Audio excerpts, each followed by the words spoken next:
नवीन पटनायक के साथ से बीजेपी को 5 फायदे, 15 साल बाद दोबारा यारी से बीजेपी को किया मिलेगा। लोकसभा चुनाव से पहले भारतीय जनता पार्टी और ओडिशा में सत्तारूढ़ बीजू जनता दल दोबारा साथ आ सकते हैं। कहा जा रहा है कि बस औपचारिक ऐलान ही बाकी है। हालांकि यह पहली बार नहीं है जब भाजपा बीजेपी साथ आए हों। 15 साल पहले दोनों दलों के बीच दूरियां बन गई थीं। अब कहा जा रहा है कि पुरानी दोस्ती की नई शुरुआत से एक और जहां भाजपा को बड़े फायदे हो सकते हैं, वहीं बीजेपी का उड़ीसा में दबदबा बरकरार रह सकता है। कहा जा रहा है कि भाजपा बीजेपी सीट शेयरिंग को लेकर भी लगभग सहमति बना चुके हैं। संभावनाएं हैं कि गुरुवार को ही गठबंधन का बड़ा ऐलान हो जाए। बुधवार को भाजपा और बीजेपी ने अपने नेताओं के साथ अलग अलग बैठकें की। खबरें हैं कि मुख्यमंत्री नवीन पटनायक के करीबी माने जाने वाले पूर्व IAS अधिकारी BK पांडियन ने भी भाजपा नेताओं के साथ बातचीत की है। भाजपा को क्या फायदा, मनोबल बढ़ेगा। हाल ही में बिहार के मुख्यमंत्री नीतीश कुमार ने NDA में दोबारा वापसी की थी।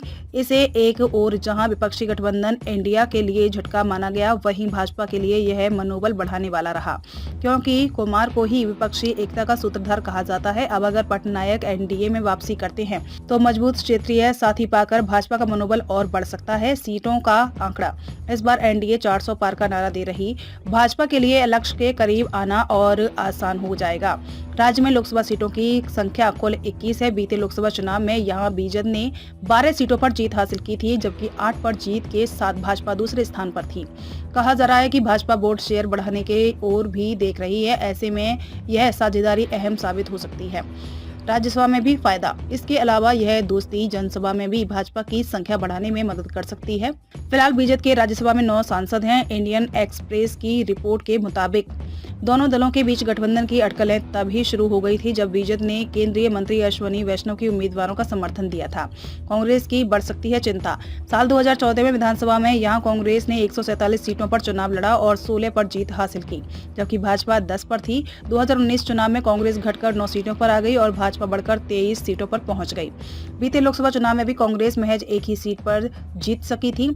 अगर भाजपा बीजेपी साथ आते हैं तो ओडिशा की जनता के सामने मुकाबला त्रिकोणीय नहीं रह जाएगा। बीजेपी को क्या फायदा?